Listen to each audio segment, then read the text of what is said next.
Bonjour à toutes et à tous, bienvenue dans ce 5e numéro de Refaisons le monde avec nos clients.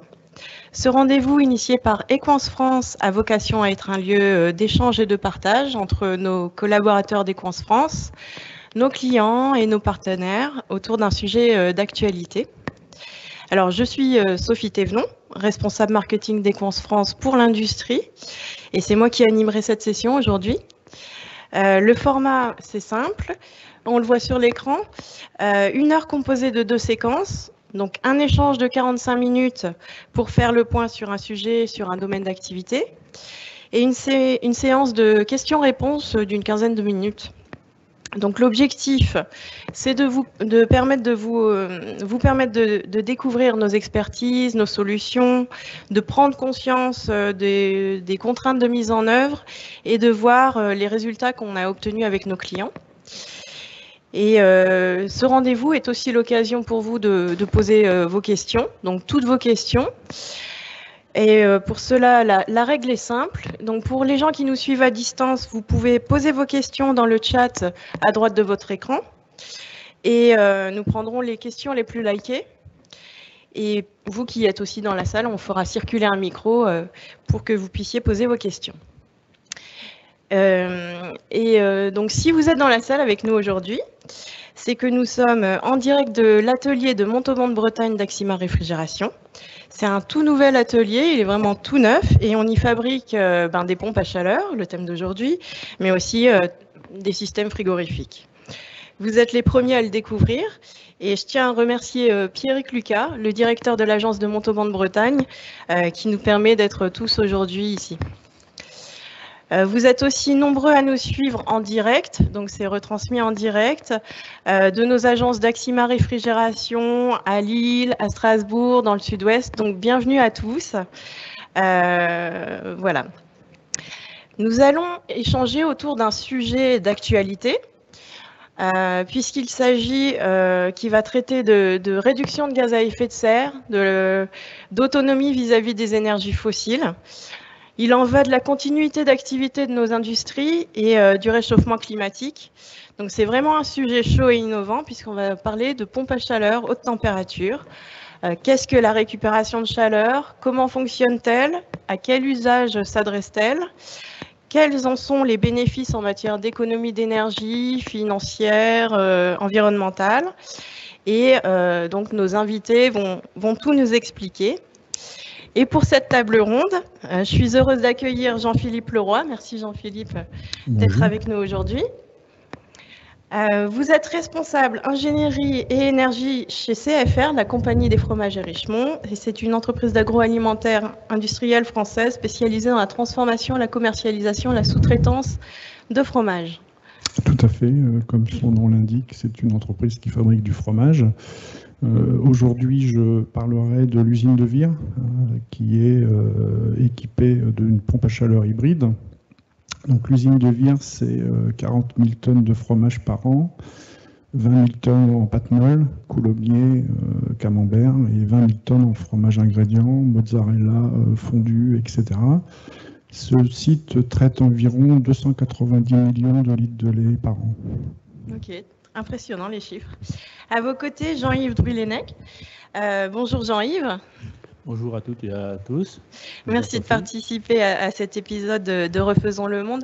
Donc vous êtes consultant indépendant, expert en efficacité énergétique et développement durable, mais vous connaissez bien la maison Equance puisque c'est vous qui avez accompagné CFR lorsque vous étiez au développement d'Axima Réfrigération. Effectivement, nous avons réalisé de très beaux projets ensemble.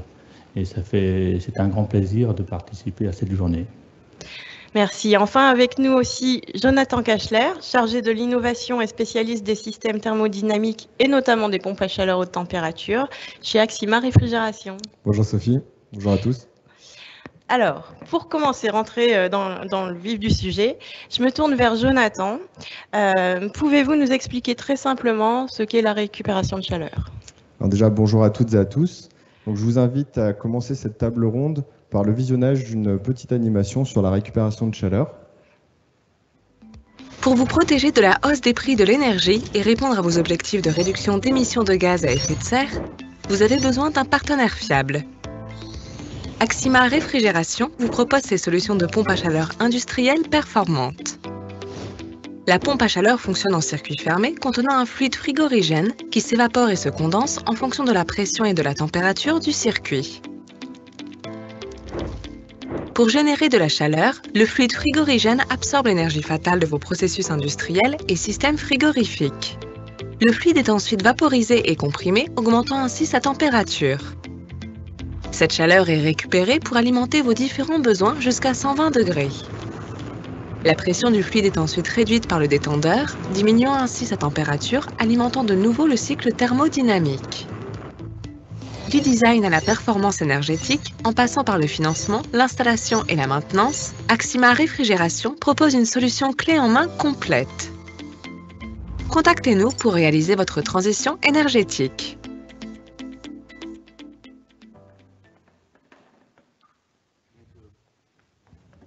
Donc, comme on vient de le voir dans la vidéo, on est capable de récupérer de l'énergie sur des procédés, sur des systèmes de réfrigération, sur des compresseurs d'air ou sur tout autre type de rejet fluide de vos activités. Sur une installation de froid, où on rejette les calories d'un fluide ou d'une enceinte, le système de récupération de chaleur sera matérialisé par un échangeur qui va chauffer de l'eau à 45 par exemple. Je vous donne un exemple concret. Vous avez une chambre froide à refroidir. Donc le système de récupération de chaleur va capturer les calories de la chambre froide, en augmenter le niveau de température pour alimenter les radiateurs de vos bureaux par exemple. C'est donc un cercle vertueux, on récupère de l'énergie pour d'autres usages et donc on va limiter le recours aux chaudières dans l'industrie notamment.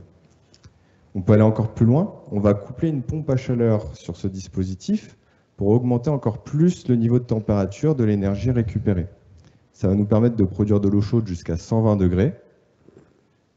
Et Axima Réfrigération a déjà installé plusieurs fois ce type de dispositif dans différents secteurs, comme le secteur de la chimie, de la pharmaceutique, de la papeterie, mais aussi des réseaux de chaleur urbains et bien sûr dans l'agroalimentaire, avec le secteur de la viande, des conserveries, des fruits et légumes et des malteries notamment, pour ne citer que ces derniers.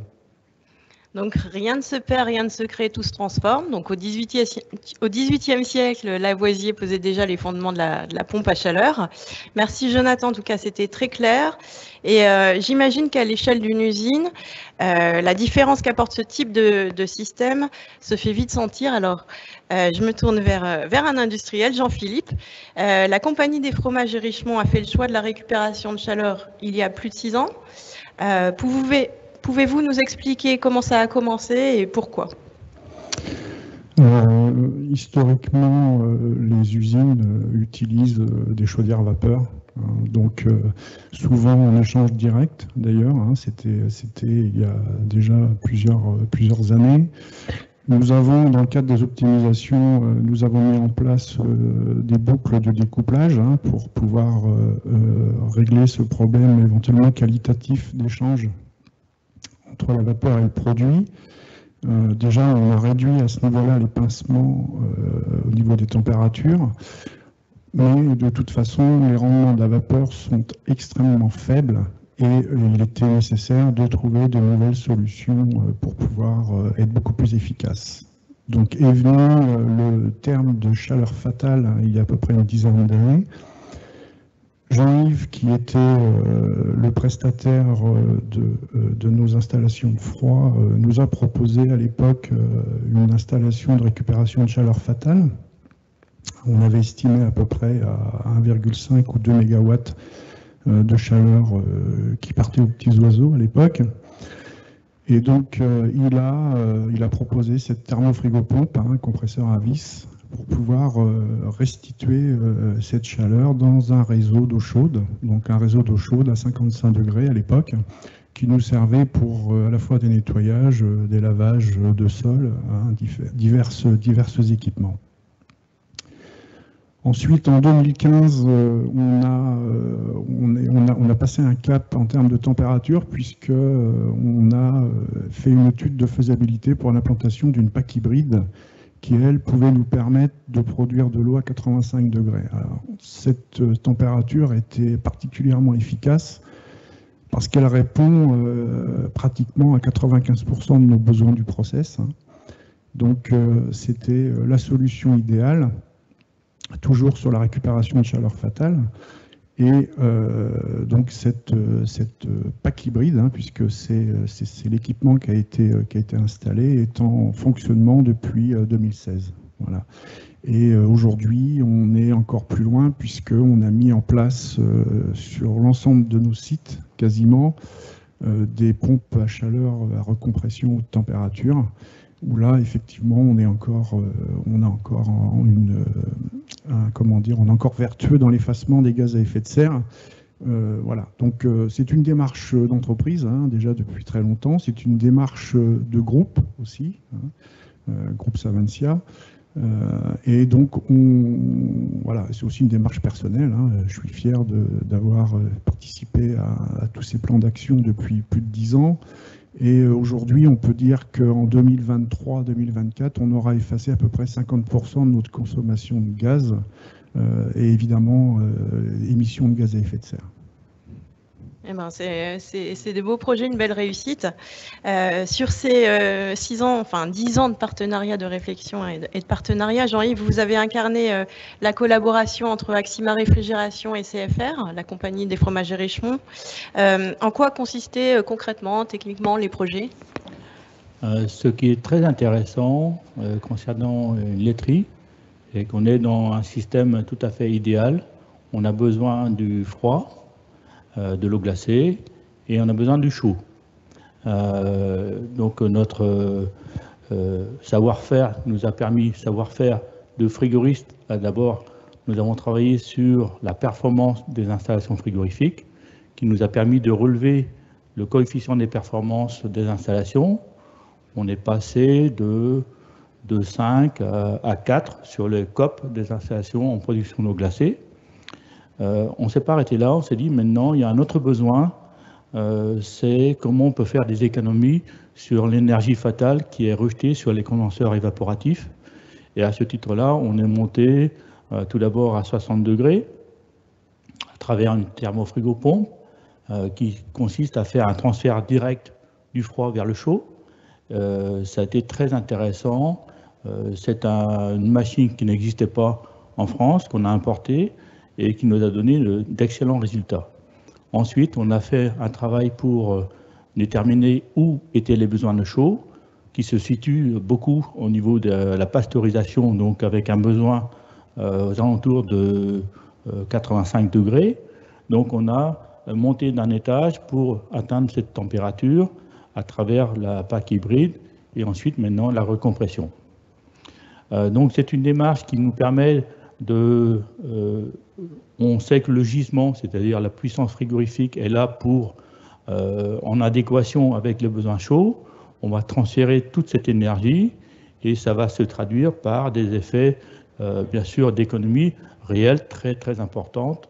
On est dans une situation pour le client qui forcément donne satisfaction parce qu'on a des effets indirects qui sont très intéressants. Par exemple, on a arrêté les condenseurs évaporatifs puisqu'on ne consomme plus d'eau. Cette énergie qui nous servait à évacuer est transférée en chaud. Donc on a un effet qui s'appelle un effet domino, où c'est qu'on retrouve beaucoup d'économies indirectes, économie d'eau, économie sur le traitement d'eau, économie sur l'électricité. On s'est aperçu effectivement que les rendements sur les installations étaient très intéressants sur les COP après une étude préalable.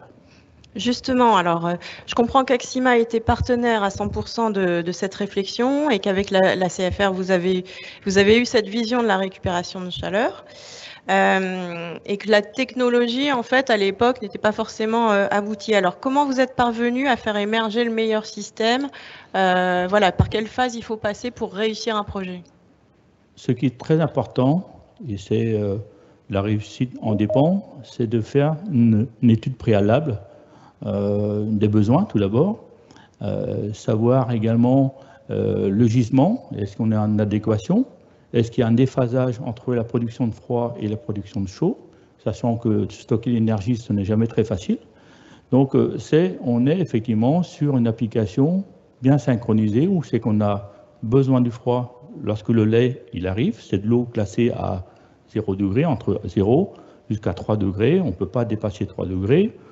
Le besoin de froid étant satisfait, on va regarder, on a en même temps besoin pour pasteuriser le lait de la chaleur, donc on a quelque chose qui nous permet de synchroniser. Ce qui est très important, c'est de faire l'étude préalable qui nous permet d'identifier tous ces données. Ensuite, on va faire un chiffrage de la réalisation pour estimer les coûts.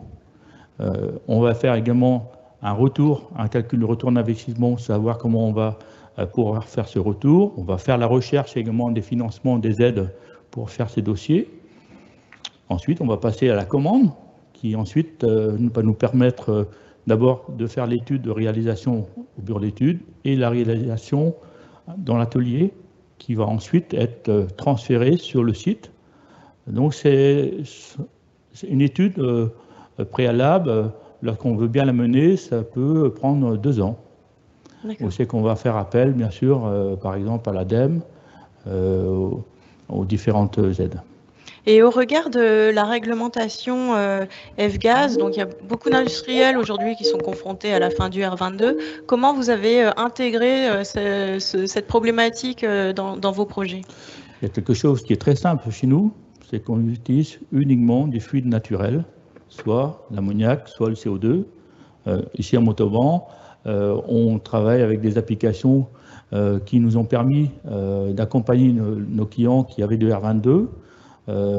Ici dans la salle, on a des clients qui pourront attester, effectivement, on a réalisé, lors de ce transfert du R22 vers l'ammoniac, des économies de 10-15% qui ont permis à financer ces travaux et qui aujourd'hui permettent effectivement d'avoir des outils toujours plus performants économiquement. Donc je comprends que la récupération de chaleur et les pompes à chaleur sont des technologies qui sont parfaitement maîtrisées par Axima Réfrigération. Je me tourne vers le client, Jean-Philippe.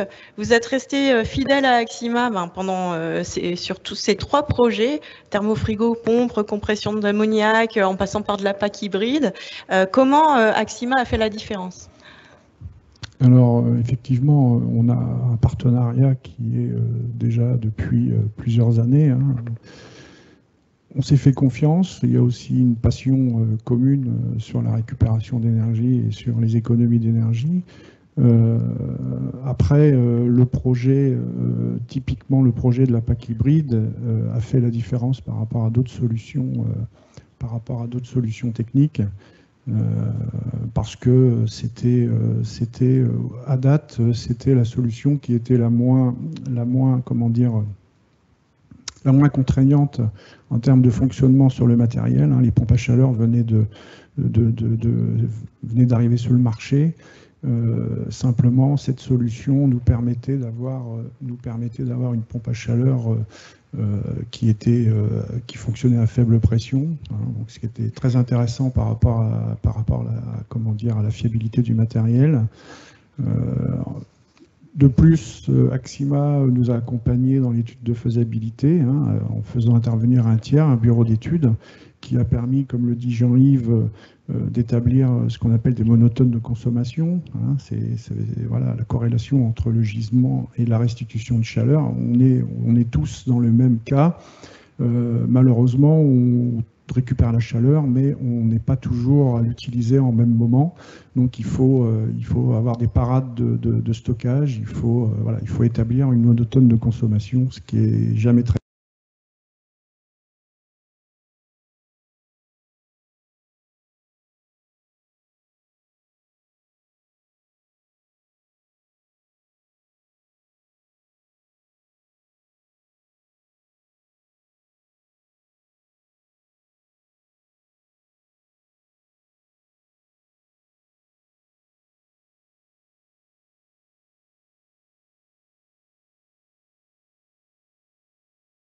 Pour l'instant, nous réactivons le micro.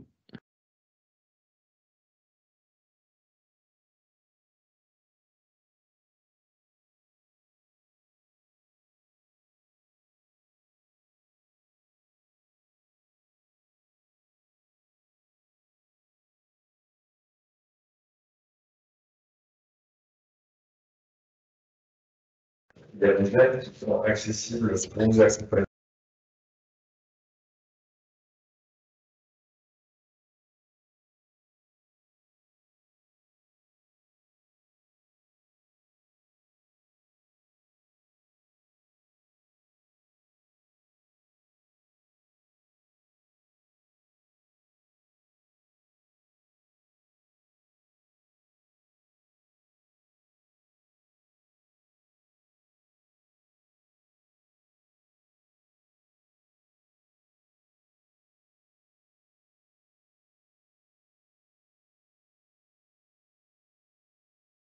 Projet de récupération de chaleur fatale. Et là, les petites entreprises peuvent espérer des aides à hauteur de 50%. Il reste toujours les traditionnels C2E, donc les certificats d'économie d'énergie, avec 2 fiches standardisées, la récupération de chaleur sur groupe froid et la récupération de chaleur sur tour aéro-réfrigérante. Et on est dans l'attente d'une fiche dédiée aux pompes à chaleur dans l'industrie pour l'année prochaine. Il y a également d'autres aides de l'Union européenne qui transitent via les régions, comme par exemple le FEDER que Jean-Philippe a cité tout à l'heure. Et il faut savoir que parmi les dispositifs d'aide dont on vient de parler, certains seront clos d'ici fin 2022, mais ils seront reconduits sur 2023 sous d'autres formes. D'accord, 30 à 50% de subventions, c'est sûr que ça aide à concrétiser des projets. Quel est le retour sur investissement que l'on peut espérer? Est-ce qu'il y a d'autres leviers? Je pense notamment à l'explosion du prix du gaz naturel dont on parle beaucoup actuellement. Oui, alors concernant le retour sur investissement, il est difficile de se prononcer. En effet, chaque projet procède des contraintes spécifiques et nécessite des travaux annexes à la mise en place de la pompe à chaleur. Donc ça va jouer plus ou moins sur le coût total des travaux. Ce qu'on peut dire comme travaux annexes, il y a par exemple les travaux de tuyauterie, des travaux d'adaptation sur le procédé en remplaçant des échangeurs ou autres, ou des travaux de génie civil pour installer des appareils qui peuvent être aussi conséquents ce qu'on voit derrière. Ce qu'on peut retenir, c'est qu'à la maille de la production de chaleur, on arrive à avoir des retours sur investissement inférieurs à 2 ans. D'ailleurs, on s'engage avec nos clients sur le maintien de cette rentabilité en signant avec eux des contrats de performance énergétique, le CPE.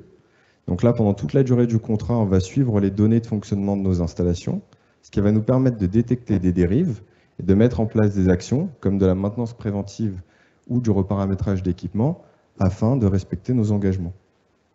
Alors, comme tu l'as dit, Sophie, effectivement, on n'a pas pu passer à côté. Il y a eu une augmentation du coût du gaz assez importante ces derniers mois. Et donc, c'est pour ça qu'on est là aujourd'hui avec vous. Il y a un fort regain d'intérêt pour les pompes à chaleur dans l'industrie. L'augmentation du coût du gaz a entraîné avec lui l'augmentation du coût de l'électricité. Et justement, une des forces des pompes à chaleur, c'est de pouvoir compenser l'écart de coût entre ces deux énergies par leur performance énergétique qu'on appelle le COP. Et d'ailleurs, elles sont aussi un très bon outil de décarbonation, car la France possède un des systèmes de production d'énergie électrique les moins émetteurs de gaz à effet de serre. Merci Jonathan pour cet éclairage. Alors Jean-Philippe, votre projet est désormais en place depuis 6 ans. Quel retour d'expérience pouvez-vous aujourd'hui en faire? Résultats, facteurs clés de succès? Alors ce projet effectivement est en service depuis 6 ans. Il a répondu parfaitement aux objectifs qui avaient été définis dans l'étude de faisabilité. Nous avons un fonctionnement qui est complètement en phase et adapté à notre process.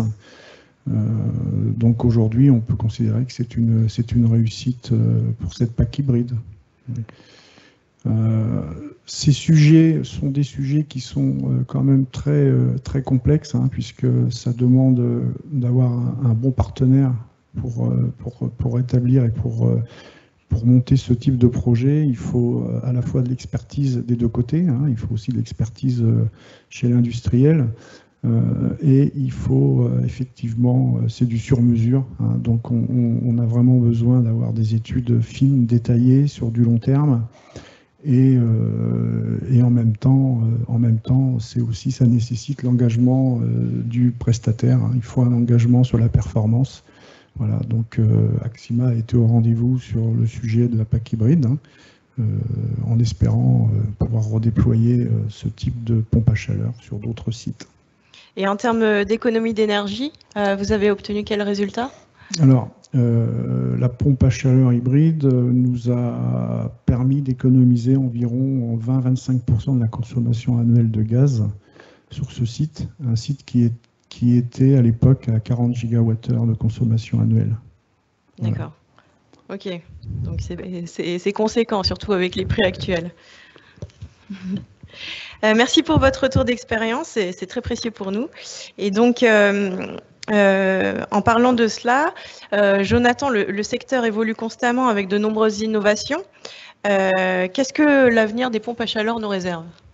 Alors, depuis le début du XXe siècle, les énergies fossiles ont été le moteur de développement de la société moderne. Leur impact environnemental et leurs ressources limitées ont poussé les politiques actuelles à accélérer la réduction des consommations énergétiques et la transition vers des énergies décarbonées comme l'électricité et l'hydrogène vert qui seront utilisés comme vecteurs énergétiques. La stratégie nationale bas carbone de la France qui vise l'objectif de neutralité carbone d'ici 2050 fixe des objectifs de réduction d'émissions de ces gaz dans l'industrie et dans d'autres secteurs d'activité. Pour l'industrie, les objectifs, c'est moins 35% d'émissions pour l'année 2030 et moins 81% d'émissions d'ici 2050. Et donc les pompes à chaleur elles vont pouvoir vous accompagner dans l'atteinte de ces objectifs car elles convertissent de la chaleur fatale en chaleur utile tout en réduisant drastiquement le recours aux énergies fossiles. D'accord. Et donc, au niveau des solutions de pompes à chaleur, j'imagine qu'il y en a une grande diversité. Aujourd'hui, avec la compagnie des fromages Richemont, on a abordé des technologies plutôt ammoniaque. Est-ce que vous pouvez nous dévoiler d'autres technologies qui sont proposées par Axima Réfrigération? Et bien sûr, quels sont leurs avantages, inconvénients et quand est-ce qu'elles se mettent en place? Alors oui, effectivement, on a beaucoup parlé d'ammoniac et il faut savoir que sur des sites industriels, il y a des contraintes réglementaires qui visent à limiter la charge totale d'ammoniac sur un site. Donc ça nous amène à avoir recours à l'usage à d'autres fluides. Donc chez Axima Réfrigération, on est en capacité de vous proposer des solutions pompe à chaleur qui utilisent des fluides non soumis à l'ICPE, donc les installations classées pour la protection de l'environnement. Et on va retrouver ces machines soit sous forme fabriquée dans nos ateliers, par exemple ici à Montauban, qu'on va visiter cet après-midi, ou avec des fabricants constructeurs qui seront partenaires de nos installations. Alors, parmi les fluides qu'on va retrouver, je citerai par exemple le CO2 qu'on a déjà cité par ailleurs, mais il y a ici également aussi les hydrocarbures comme le propane, le cyclopentane, et également les fluides HFO avec le R1234Z2 et le R1233ZD. Donc, si on commence par les technologies de pompe à chaleur qu'on peut proposer qui sont au CO2, donc il faut savoir que c'est un fluide dit naturel, comme on a discuté tout à l'heure avec Jean-Yves. Et on va retrouver en termes d'application, on va pouvoir les utiliser dans des applications où on a des larges gradients de température sur la source chaude. Donc par exemple, comme dans la production d'eau chaude sanitaire ou la préparation d'eau pour les chaudières. C'est des machines qui vont nous permettre d'atteindre des niveaux de température de 120 degrés. Il faut savoir qu'elles ont la caractéristique également de présenter des fortes pressions de fonctionnement, supérieures à 100 bars, ce qui nécessite du personnel formé pour l'utilisation de ces machines. Et Axima Réfrigération est en capacité de vous proposer ce type de formation. Un cas d'usage concret de ces pompes à chaleur au CO2, ça va être par exemple la préparation d'eau de lavage des sols dans les abattoirs. L'autre technologie de fluide qu'on peut proposer dans nos pompes à chaleur, c'est les hydrocarbures. Donc là, c'est aussi des fluides dits naturels, mais qui sont inflammables. Et ils ont l'avantage de pouvoir être utilisés dans une grande variété d'applications. On va pouvoir produire de l'eau chaude jusqu'à 200 degrés avec ces machines. Et elles sont très avantageuses dans la pétrochimie, parce qu'elles évitent d'introduire le risque de toxicité qu'on aurait introduit avec l'ammoniac. Et la dernière technologie de fluide dont je vous parlerai, donc les HFO, c'est la 4e génération de fluides chimiques inventés par l'homme. Et ils sont très adaptés dans les applications où on a des sources froides à température positive, donc supérieure à 0 degré. Il y a certaines dispositions de ces machines qui vont nous permettre également de produire de l'eau chaude jusqu'à 120 degrés. Et on les retrouve beaucoup dans les petites industries, parce qu'elles ont des capacités moins importantes que les machines à l'ammoniac, mais elles ont également moins de contraintes réglementaires, donc elles sont plus facilement mises en place sur ces sites-là. C'est très clair, merci. Donc, quelle que soit votre activité et vos besoins, Axima Réfrigération vous accompagne pour trouver la technologie la plus adaptée à votre site.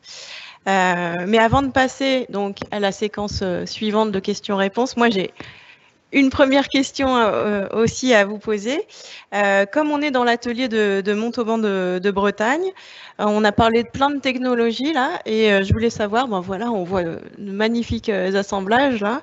Quelles sont celles qui sont fabriquées à Montauban de Bretagne? Peut-être Jean-Yves, tu connais bien? Oui, on va retrouver dans nos différentes installations un système de récupération que j'appelle une récupération passive, qui consiste à faire un simple échange avec des échangeurs à plaques, par exemple, en récupération. On va avoir d'autres installations qui sont en récupération active avec une compression. Là, derrière, on voit un compresseur.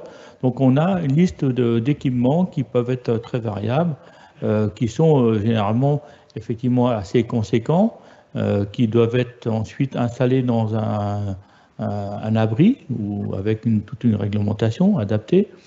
Donc ça nécessite effectivement toujours une étude préalable de faisabilité, également l'étude de savoir comment on va l'intégrer dans l'usine et comment on va la raccorder sur les applications. Et là, il faut rentrer vraiment dans le détail de chaque usine, comment on va utiliser effectivement cette énergie gratuite finalement qui est issue des installations frigorifiques, mais il faut être très vigilant en déterminant le besoin pour bien répondre aux besoins tout d'abord et déterminer si le gisement il existe réellement, quoi. Oui, je comprends que pour bien dimensionner ces installations, c'est vraiment une phase importante de bien mesurer les sources et débouchés. Nous avons deux phases d'études. Oui. La phase d'étude projet, qui consiste d'abord à soumettre un projet au client. Et ensuite, nous avons ce même dossier qui est transmis au bureau d'études, qui va vérifier toutes les études qui ont été faites préalables pour sélectionner le matériel qui va être associé à l'équipement. Donc c'est une deuxième vérification, quelque part, sur les dossiers qui nous permettent de vérifier et d'associer ensuite une installation qui a été bien checkée à plusieurs niveaux. D'accord. Merci à vous trois pour toutes ces informations parfaitement claires. Donc, le sujet intéresse puisque nous avons de nombreuses questions sur le chat. Je vous propose dès maintenant de passer à la deuxième séquence de notre rendez-vous. Et donc, c'est la séquence questions-réponses. Alors, j'ai les questions qui me sont servies sur un plateau d'argent. Merci. OK.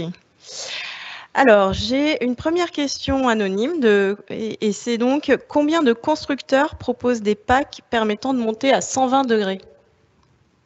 Combien? C'est pas facile de répondre à cette question. Tout d'abord, est-ce qu'on parle de pack avec un fluide naturel, par exemple? Parce qu'effectivement, il existe des constructeurs qui répondent à mais avec des fluides qui ne sont pas naturels, d'autres qui répondent avec de faibles puissances. Là, on répond, nous, sur des applications qui font des mégawatts. Donc, il faut déterminer déjà de quel type d'équipement on parle, parce qu'effectivement, il y a des installations qui peuvent monter plus haut que 120 degrés, mais avec de faibles puissances. D'accord. Je sais, Jonathan, que tu avais étudié aussi un petit peu, voilà, selon les puissances, les sources de température et puis les débouchés. Tout à fait. Donc, du coup, ce qu'on peut dire, c'est qu'il n'y en a pas beaucoup, en fait. Que ce soit avec des fluides naturels ou avec des fluides autres, il n'y a pas beaucoup de constructeurs aujourd'hui sur le marché qui sont en capacité de fournir des machines qui vont produire de l'eau chaude jusqu'à 120 degrés. C'est pour ça qu'on les assemble ici aussi. Notamment. Très bien. Une deuxième question, quel retour avons-nous sur leur fiabilité? Ça fait même 15 ans, je crois, que Axima Réfrigération a commencé à installer des thermofrigopompes et des pompes à chaleur. Oui. Une pompe à chaleur, c'est une installation frigorifique soumise à des fortes pressions. À ce titre-là, il faut bien comprendre que la première chose dépend du constructeur de la machine. Donc le constructeur de la machine, on fait beaucoup de développements sur des fluides naturels. Par exemple, l'ammoniac, donc c'est une installation, une pompe à chaleur. Les compresseurs existent sur le marché depuis très longtemps. Ces 15 dernières années, nous avons eu une très grande évolution sur les compresseurs CO2. Le CO2 nécessite de travailler avec des compresseurs sur lesquels on a des pressions très élevées. Indirectement, nous trouvons maintenant des composants qui sont issus de cette évolution vers le CO2, des composants qui nous permettent d'aller sur des pompes à chaleur ammoniac à faible pression, notamment la PAC hybride. C'est l'avantage de cette installation, c'est que ça nous permet d'aller très haut en température, mais en divisant par 2 la pression. Donc, en tour d'usure, effectivement, on a une installation beaucoup plus faible en top d'usure que des installations qui sont avec des pressions plus élevées. D'accord, donc je comprends que la fiabilité, c'est maîtriser les niveaux de pression pour limiter leur impact sur la mécanique de ces machines. Il faut savoir que tous ces équipements sont construits avec une durée de vie entre 20 et 30 ans. Donc, effectivement, c'est nécessaire d'avoir des équipements industriels qui sont de bons composants et qui doivent réglementer et qui doivent suivre aussi une réglementation par rapport à la DESP, par exemple. Et j'imagine que la maintenance aussi, une bonne maintenance, est essentielle. C'est l'élément clé, puisque une installation qui commence à dériver ne va plus être aussi performante. Donc, c'est indispensable d'avoir un suivi continu sur les installations et ce qui s'est mis en place récemment ces dernières années, ce sont les CPE qui, du côté client, permet de le rassurer. Il a un engagement de la part de son fournisseur d'avoir les résultats qui ont été annoncés dans le temps. Effectivement, vous avez tous une voiture. C'est indiqué sur votre voiture, je roule à 3 litres au 100 ou à 4 litres au 100. Et ben, de la même façon, une installation frigorifique, elle peut faire du 3 litres au 100, du 6 ou du 15 litres au 100. Tout dépend comment aussi on l'exploite. De la même façon, si les entretiens ne sont pas faits régulièrement, on va retrouver de la dérive, mais également des soucis mécaniques. Ce n'est pas la vocation du client de s'occuper de ces machines, donc il va confier à travers un suivi de maintenance la maintenance de ces équipements et en portant toutes les garanties nécessaires. Jean-Philippe, tu voulais ajouter quelque chose? Oui, concrètement, par rapport à la fiabilité, si on parle de la PAC hybride, l'avantage, c'est qu'on est sur un compresseur classique. C'est-à-dire que là, on ne va pas chercher un compresseur avec des culasses spéciales, etc. On est sur du matériel tout à fait standard. Après, effectivement, il y a tout un ensemble. On parle bien d'un ensemble d'équipements, mais à la base, on reste sur du matériel standard, ce qui est très positif par rapport à la restitution de chaleur de 85 degrés. Très bien. Alors, je vais prendre la question suivante qui concerne toujours les pompes à chaleur haute température qui montent jusqu'à 120 degrés. Alors, Jonathan, peut-être tu peux y répondre. C'est quelle doit être la température de retour, donc la source, pour que le système fonctionne?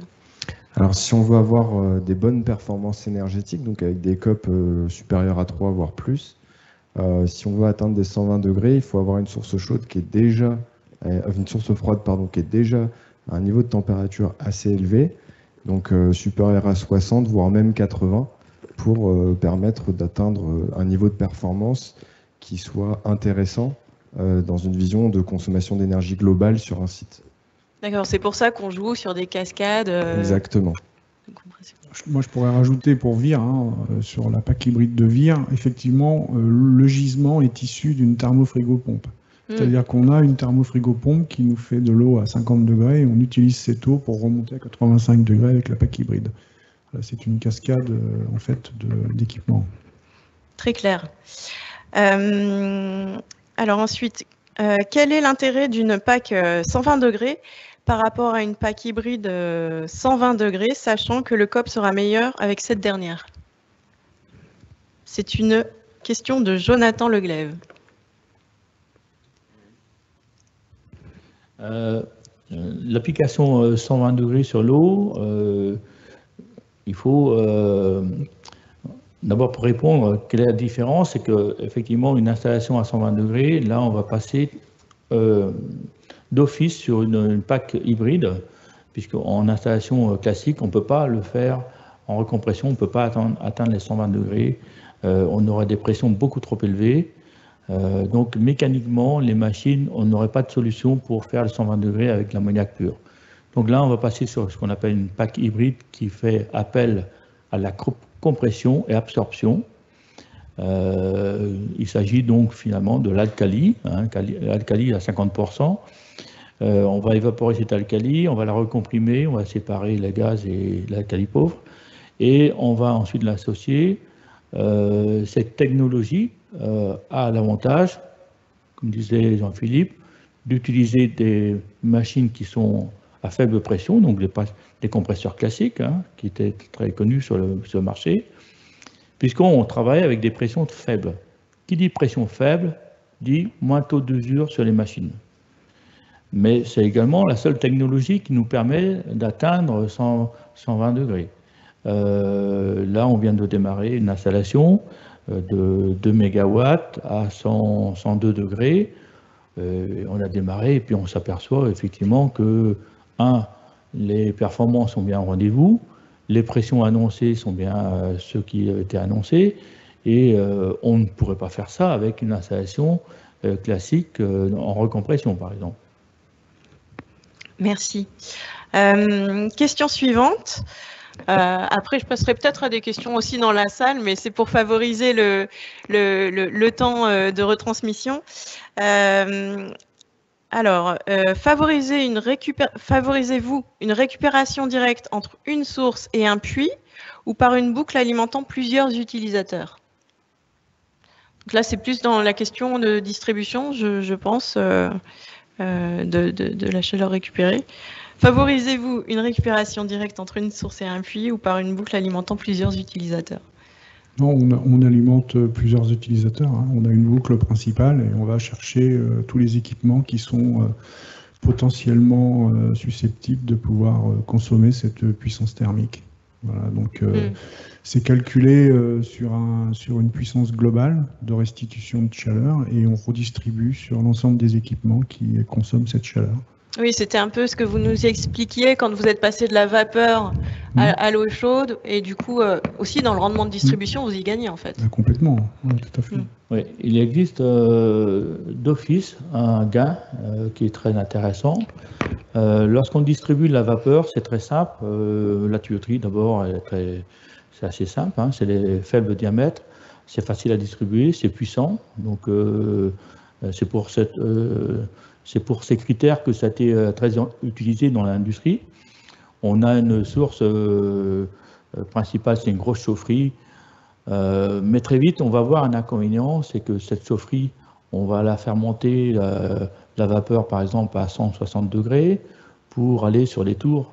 Et ensuite, on va descendre, on va faire des postes de détente qui nous permettent de descendre ensuite sur des postes où c'est qu'on va avoir des échangeurs. Mais ces postes de détente, ce sont des pertes à chaque fois. Or, lorsqu'on compare un échangeur sur de l'eau directement, comme on est en train de déployer, on n'a aucune perte. L'eau transmet directement. Lorsqu'on fait un échange avec de la vapeur, on va retrouver des pertes de l'ordre de 25%. Donc d'office, on commence déjà, sans parler de générer la source de chaleur, dans la distribution, effectivement, on a un gain qui est très important. Il n'y a pas de perte sur l'eau. Alors que sur la vapeur, d'office, on retrouve avec des pertes générées par les postes de détente. Merci.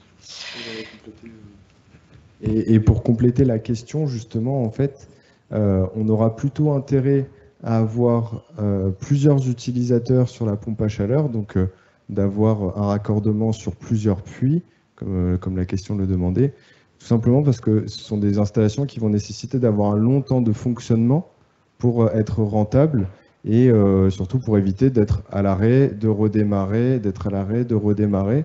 Donc du coup, d'avoir plusieurs utilisateurs permet de bénéficier d'un foisonnement d'utilisation et de s'assurer que la machine s'arrête le moins possible, donc la pompe à chaleur passe le moins possible de temps à l'arrêt. Je préciserai même encore pour aller plus loin que, alors Jean-Yves va le confirmer, le fonctionnement doit intégrer un delta T de minimum de 8-10 degrés. Oui. Donc le fait d'alimenter plusieurs équipements permet de générer ce delta de température entre le départ et le retour de la boucle d'eau chaude, qui est nécessaire pour le fonctionnement de la PAC. Voilà. Alors, ce qu'il faut également intégrer, c'est que dans une laiterie, par exemple, lorsqu'on lance une pasteurisation, donc c'est un cycle de process qui va durer une dizaine d'heures. Il est très important de ne pas avoir de rupture de chaud, parce que sinon la pasteurisation est arrêtée, et donc c'est une perte de production. Il faut repasser par un cycle de nettoyage. Donc il est très indispensable de ne pas avoir de rupture de production de chaud. Nous avons mis en place à chaque fois une cuve tampon, sur laquelle nous avons une boucle primaire qui nous permet de maintenir cette cuve avec une inertie, sur laquelle nous allons maîtriser cette inertie pour avoir toujours un tampon en cas de rupture qui va correspondre à environ à peu près 20 minutes pour pouvoir répondre si on avait une rupture dans la production. Donc c'est très important et ça nous permet effectivement de bien lisser la température de départ, avoir quelque chose de parfaitement constant. C'est indispensable, c'est ce que recherche le client. Lui, il a un process avec un delta T de 1 degré, donc c'est extrêmement exigeant. Il faut être là pour répondre à ce besoin, parce que sinon on n'est plus en adéquation avec le process. D'accord. Donc bien gérer les gisements, les sources et le couplage ou découplage avec le process, c'est vraiment crucial. Comme le temps file, je vais passer à prendre quelques questions dans la salle. Je ne sais pas si il y a un premier volontaire pour poser des questions. C'est toujours un petit peu intimidant, mais il faut se lancer. Bon, bah, je vous laisse le temps de formuler votre question. Je continue parce qu'on en a quelques-unes en ligne. Alors, bonjour. Quel est le coût moyen de maintenance, pourcentage par rapport à l'investissement?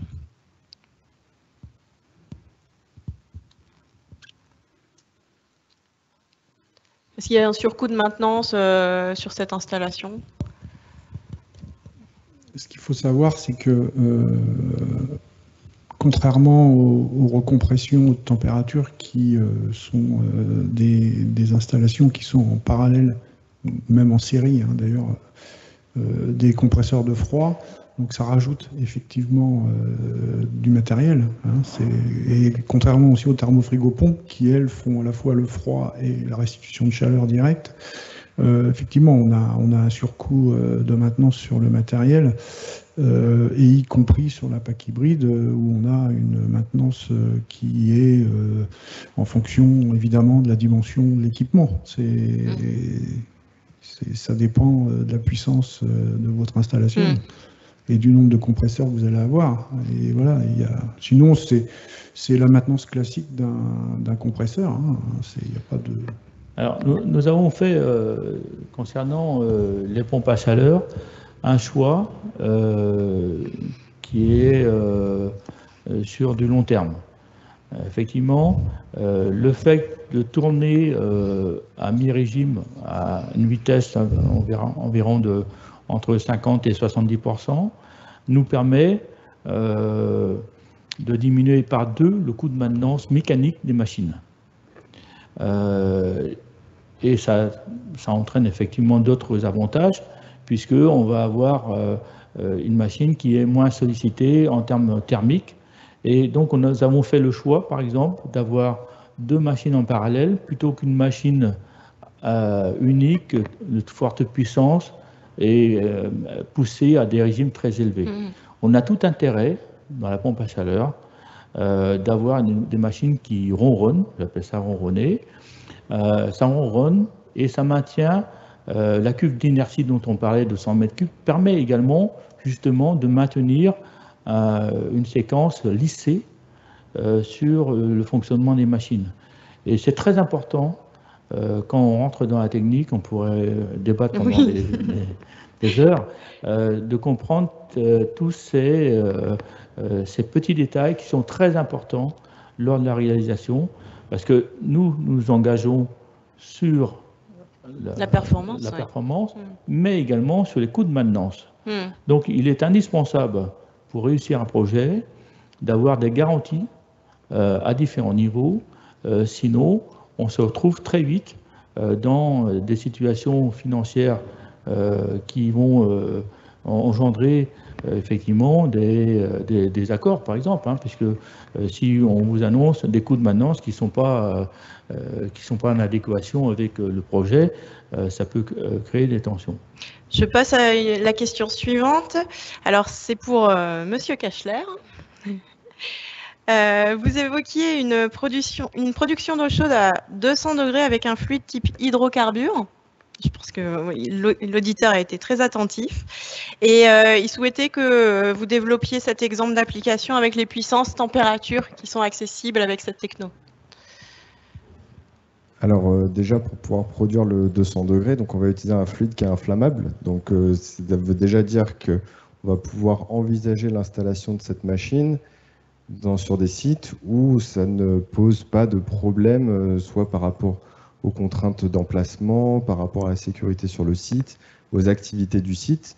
Ça peut être en désaccord, l'installation d'une pompe à chaleur ou d'un autre équipement qui utilise des hydrocarbures.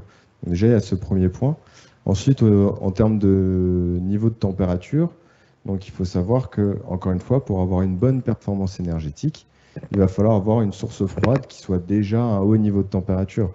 On ne va pas faire 200 degrés avec de l'eau à 30 degrés de l'autre côté. D'accord ? Donc c'est déjà sur des niveaux de température qui sont très élevés, supérieurs à 100 degrés, bien évidemment, voire même 150 degrés. Et donc là, on serait plutôt sur de la récupération, sur des condensats de chaudière qui sont à haute pression, sur différents cas de ce type-là, quoi. Merci Jonathan. Alors je crois qu'il y a un volontaire dans la salle pour une question. On va lui passer le micro de suite. Bonjour, du coup je vois à travers tous les équipements, je suis Axima Réfrigération, donc tout ça, ça nécessite un peu de coûts et des investissements. Et j'aurais voulu avoir une vision client sur, par rapport aux évolutions des coûts d'énergie aujourd'hui, de la maintenance et tout ce qu'on disait. On se bagarre depuis quelque temps avec des ROI de 2, 3. Est-ce que ce dogme a changé? Ils sont plus longs, ils sont plus courts? Quel est l'attendu des clients par rapport au retour d'investissement sur des équipements de ce ordre-là? Alors, aujourd'hui, en termes de ROI, si on fait projet égal d'il y a 6 ans, effectivement, on a un ROI qui est beaucoup plus intéressant, puisque l'inflation du fossile fait que ça réduit énormément le ROI. Mais il y a aussi l'aspect subvention. C'est-à-dire qu'à un moment donné, tout dépend comment votre projet va être éligible en termes de subvention. L'objectif pour une entreprise comme la nôtre, c'est d'éviter d'être au-delà de 3 ans, on va dire, allez, 2-3 ans sur des investissements en termes de ROI. Donc on va aller chercher la subvention. Aujourd'hui, bon, on a pour nous l'inflation qui nous aide, effectivement, ça dépend comment vous avez négocié vos contrats, mais dans tous les cas, de toute façon, ne serait-ce qu'avec les objectifs de réduction d'émissions de GES, il faut vraiment aller vers cette solution de pompe à chaleur. Il y a le ROI, oui, c'est une donnée importante, mais aujourd'hui, il est globalement, je pense que c'est positif d'investir. Okay. Une dernière question. C'est encore assez technique. Donc, quel COP atteint-on si on produit de l'eau à 120 degrés pour une source froide à 50 degrés, par exemple? Et quel est le lift, la remontée en température maximale?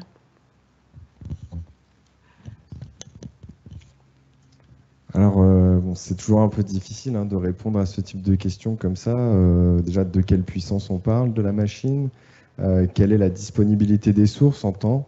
C'est-à-dire, est-ce qu'il y a une conjonction adéquate entre les deux niveaux de température et l'énergie qu'on peut récupérer pendant qu'on a besoin d'utiliser cette énergie? Et ça va dépendre aussi de la technologie de fluide qu'on va être en capacité de mettre en place. Donc, en gros, ça nécessite une étude un peu plus approfondie pour pouvoir se prononcer. Après, on peut...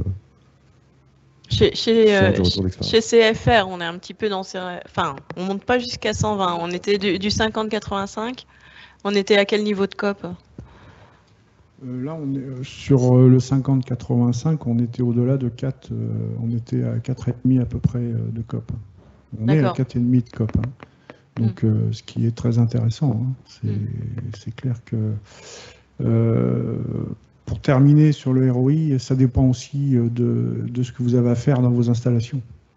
Vous avez besoin de redistribuer dans toute votre usine un réseau, etc. Enfin, tout est lié aussi sur l'ensemble des travaux. Il n'y a pas que l'aspect machine. C'est important. Je vais juste faire une petite parenthèse. Là où c'est qu'on a eu un retour en investissement le plus important, c'est concernant les thermofrigopompes. Effectivement, ce qu'il faut comprendre, ce qu'est une thermofrigopompe est tout d'abord non pas une installation pour faire du chaud, mais pour faire du froid. Or, le froid, pour le valoriser, c'est pas facile puisque c'est un besoin pour la production. Une thermofrigopompe, le fait de remonter d'une pression de la condensation, pour être précis, le fait de remonter la condensation entre 40 et 60 degrés nécessitait 100 kW de plus. Par contre, les 100 kW généraient 1200 kW de chaud. Donc on voit qu'effectivement, là, ça devient très très intéressant. Et si on n'a plus besoin de chaud, l'installation redevient une installation frigorifique classique. Donc cette souplesse d'utilisation, c'était vraiment un système très séduisant pour le client, parce que c'est la première fois qu'on peut amortir une installation frigorifique. Alors, peut-être une dernière intervention, est-ce que Dernière par rapport à ce que dit Jean-Yves, effectivement, par contre, bien imaginer, identifier vos besoins, parce que le 50-55 degrés, chez nous en fromagerie, c'est pas le plus utilisé en température, et donc il faut vraiment, pour que ce soit rentable, pour utiliser toute cette puissance effectivement qui est générée par la thermo, il faut avoir du besoin derrière. Ça c'est important. Et sur une journée, c'est pas 2 heures par jour, c'est sur 24 heures les calculs. C'est voilà. Donc ce que je pouvais rajouter sur la thermofrigopompe. Merci. Donc la session de questions-réponses est maintenant terminée et c'est aussi la fin de notre Faisons le Monde. On voit que tous les possibles existent, il faut les étudier attentivement. Merci beaucoup aux intervenants. Merci aussi à vous de les avoir écoutés. Si vous avez d'autres questions ou l'envie de creuser sur le sujet, alors c'est simple, n'hésitez pas à prendre contact avec nos experts via l'adresse qui s'affiche derrière, donc pac-arf@online.equance.com. On sera ravis de pouvoir vous apporter des informations complémentaires. Je vous dis donc à bientôt pour ceux qui sont en ligne. Merci de nous avoir suivis. Et puis pour ceux qui sont dans la salle, on va pouvoir poursuivre les discussions autour d'un cocktail convivial.